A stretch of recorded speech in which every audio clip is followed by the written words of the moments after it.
नमस्कार, Asian news देख रहे हैं आप। मैं हूं मनीष। बिहार में कल विधानसभा चुनाव के नतीजे आएंगे। नतीजे पर सबकी निगाहें टिकी हुई हैं। बिहार में क्या महागठबंधन सत्ता में वापसी करेगा या फिर एनडीए की सरकार बरकरार रहेगी, इसको लेकर सियासी अटकलें का बाजार गर्म है। मीडिया संस्थानों ने एग्जिट पोल भी जारी कर दिया है, लेकिन बम्पर वोटिंग के कारण बदले हुए माहौल में राजनीतिक अनुमान लगाना बिहार के परिप्रेक्ष्य में कठिन साबित हो रहा है। बिहार के चुनाव के नतीजे क्या होंगे या कल पता चलेगा, लेकिन यूपी के दो बड़े नेताओं की प्रतिष्ठा बिहार चुनाव में दांव पर लगी है। एनडीए की तरफ से सीएम योगी की, तो वहीं महागठबंधन की तरफ से अखिलेश यादव की। जहां एक तरफ सीएम ने बिहार में 30 चुनावी जनसभाओं को संबोधित किया तो एक रोड शो भी किया।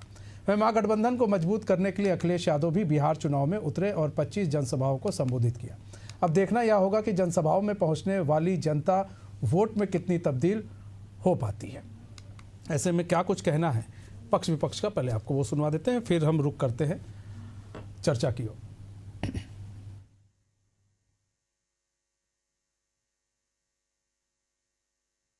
देखिए, बिहार चुनाव में योगी आदित्यनाथ जी की बहुत मांग थी।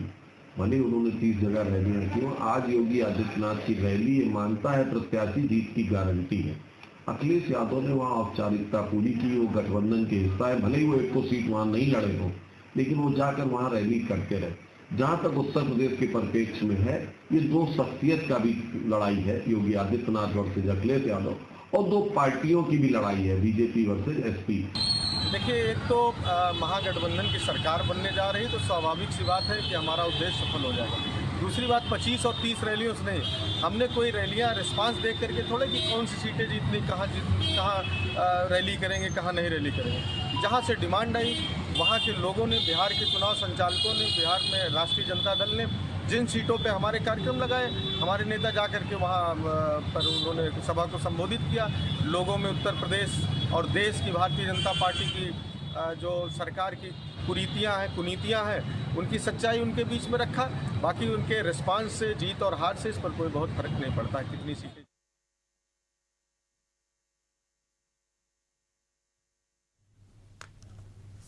चलिए अब रुक कर लेते हैं अपने मेहमानों की ओर।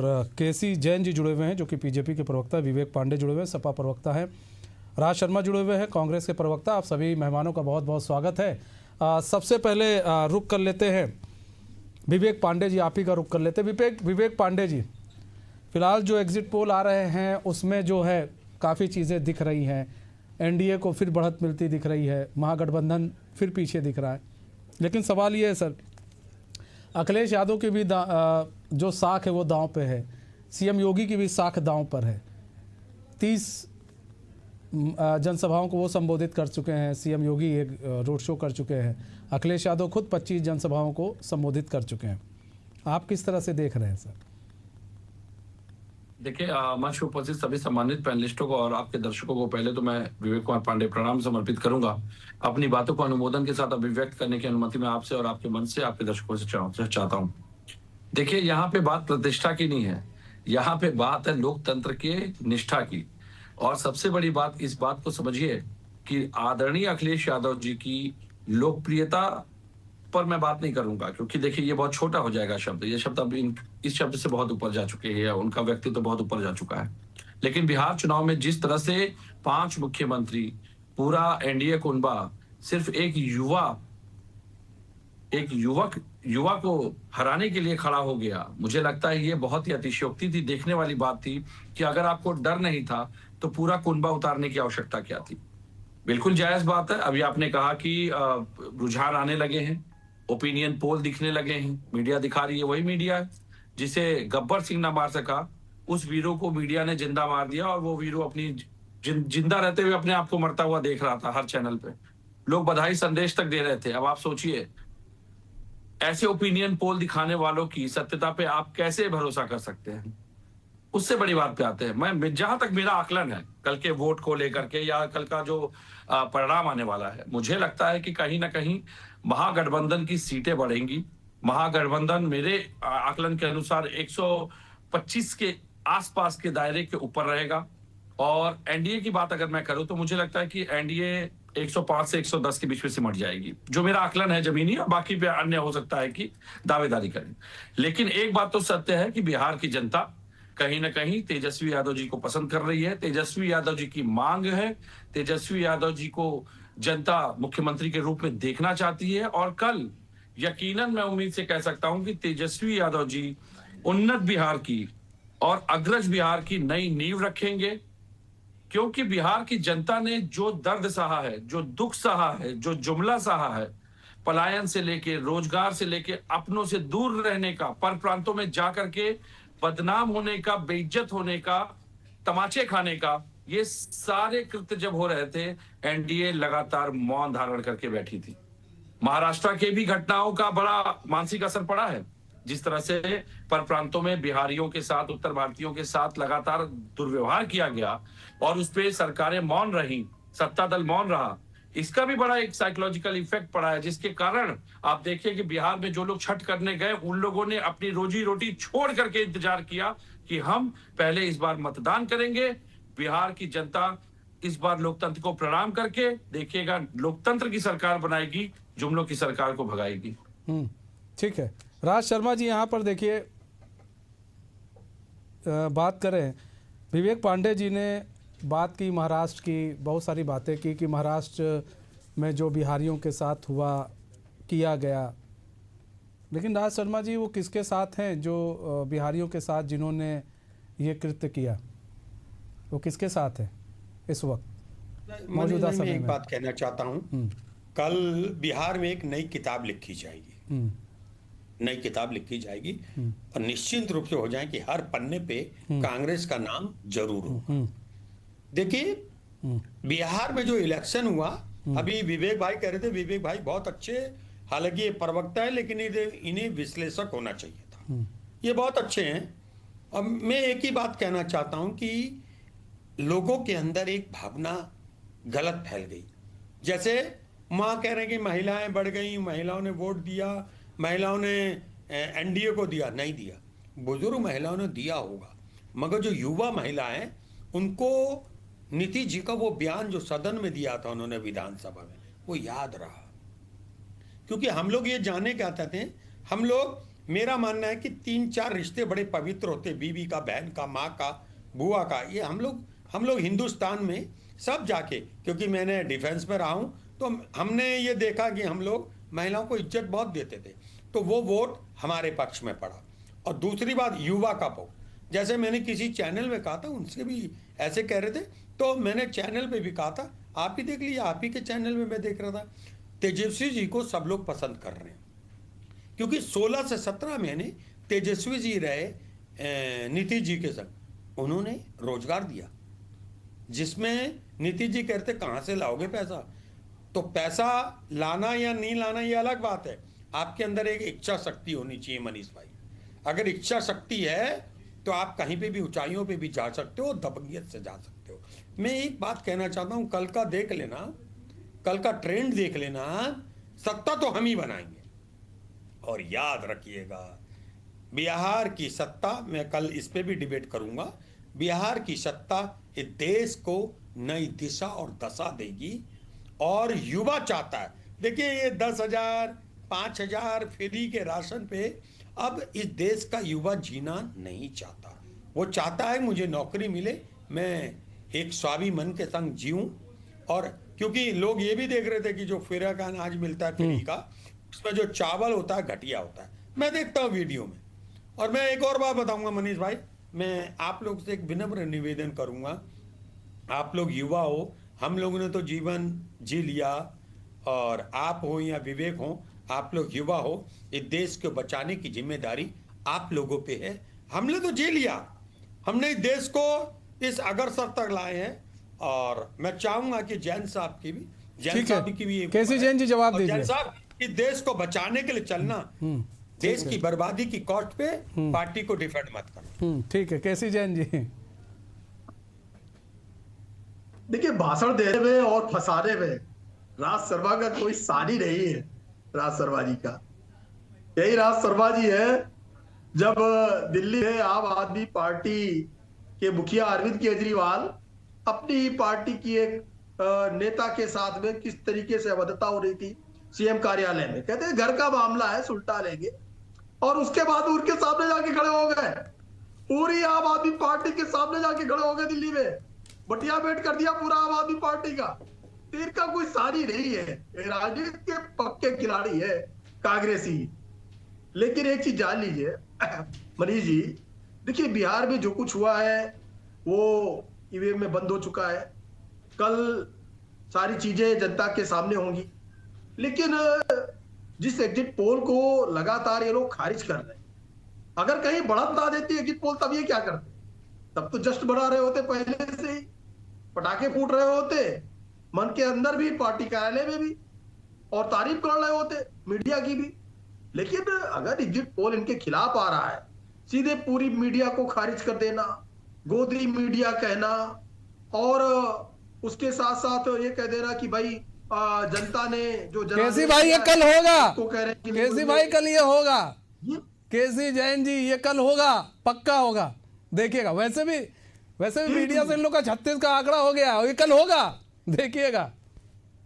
हाँ नहीं, एक चीज और भी है, अभी चुनाव आयोग पे ठीकरा फोड़ा जाएगा रिजल्ट के बाद। अभी तो ये मशीन बंद है, अभी तो सारा की सारा ठीकरा किसके ऊपर है? मीडिया के ऊपर है।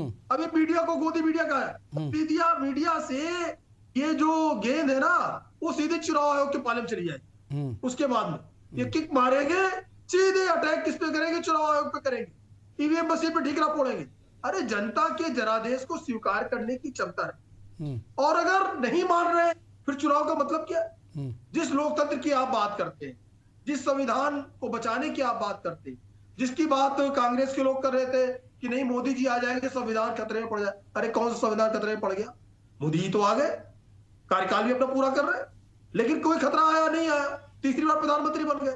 रही बात जो है माननीय योगी आदित्यनाथ जी की, तो जिस प्रकार से उत्तर प्रदेश में लॉ एंड ऑर्डर को मेंटेन किया, लेकिन जब भी किसी अपराधी पे कार्रवाई हुई उसकी जाति बताने का काम किया समाजवादी पार्टी ने। भाई ये तो विकास दुबे ब्राह्मण था, ये तो अतीक अहमद मुस्लिम था, किसी को मुस्लिम, किसी को ब्राह्मण, किसी को क्षत्रिय, किसी को बदमाशों में भी जाति ढूंढी गई थी, बदमाशों में भी जाति ढूंढ लेते हैं विवेक पांडे जी। मतलब एक अखिलेश यादव जी के बयान में बुलडोजर का भी जिक्र दिखा।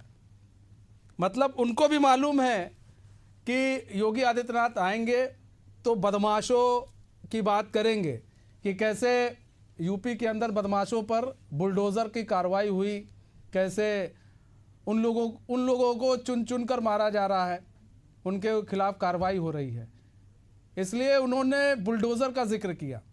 अच्छा, योगी आदित्यनाथ ने राम मंदिर का भी जिक्र किया, चूंकि सीता जी वहाँ से जुड़ी बिहार से, तो उन्होंने राम मंदिर का भी जिक्र किया।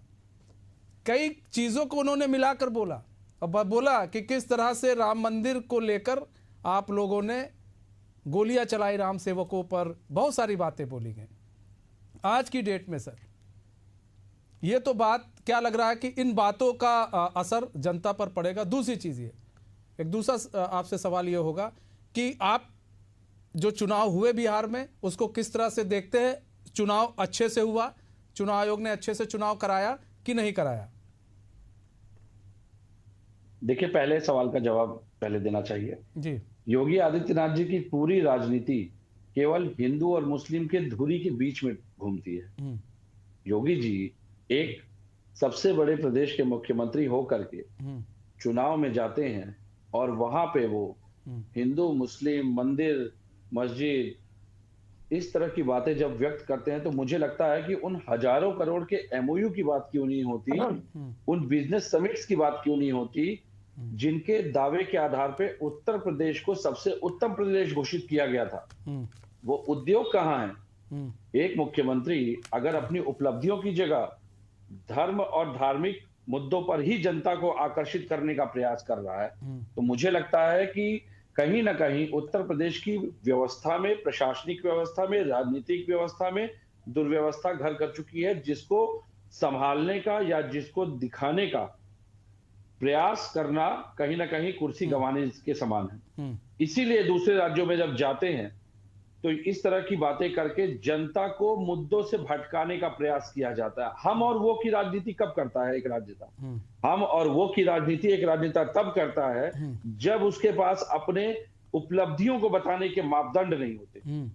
तो मुझे लगता है कि ये जो हम और वो की राजनीति की धुरी योगी जी जिस पर टिके हुए हैं, अगर इस धुरी को हटा दिया जाए तो योगी जी की जो लोकप्रियता थोपी जाती है उनके सूचना विभाग के जो पीआर एजेंसीज वगैरह जिसको इन्होंने हायर कर रखा है, जो थोपी जाती है, तो वो एक औसत दर्जे के मुख्यमंत्री साबित होंगे।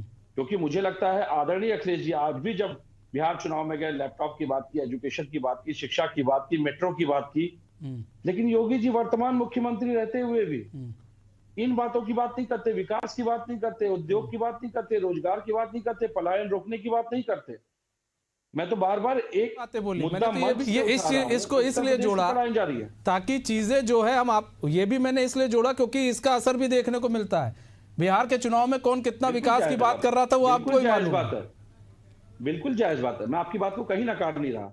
असर पड़ता है, प्रभाव पड़ता है, लेकिन आज का जो युवा वर्ग है, आज जो आवश्यकताएं हैं बिहार की अगर हम बात करें तो बिहार की आवश्यकता क्या धार्मिक ध्रुवीकरण है, या बिहार की आवश्यकता है वहां की जनसंख्या, वहां के लोगों को रोजगार दिलाना, वहां के लोगों को शिक्षित करना, वहां के लोगों को आईआईटी जैसे बड़े संसाधन शैक्षणिक संस्थान दिलाना, वहां पे शैक्षणिक संस्थानों का निर्माण करना, वहां पर जो जहां उसी बिहार की बात, जो बिहार को एक जुमला दिया जाता है कि सबसे ज्यादा आईएएस वहां से निकलते हैं, लेकिन आप ये भी तो देखिए सबसे ज्यादा आईएएस जहां से निकलते हैं उस बिहार की स्थिति ऐसी क्यों है?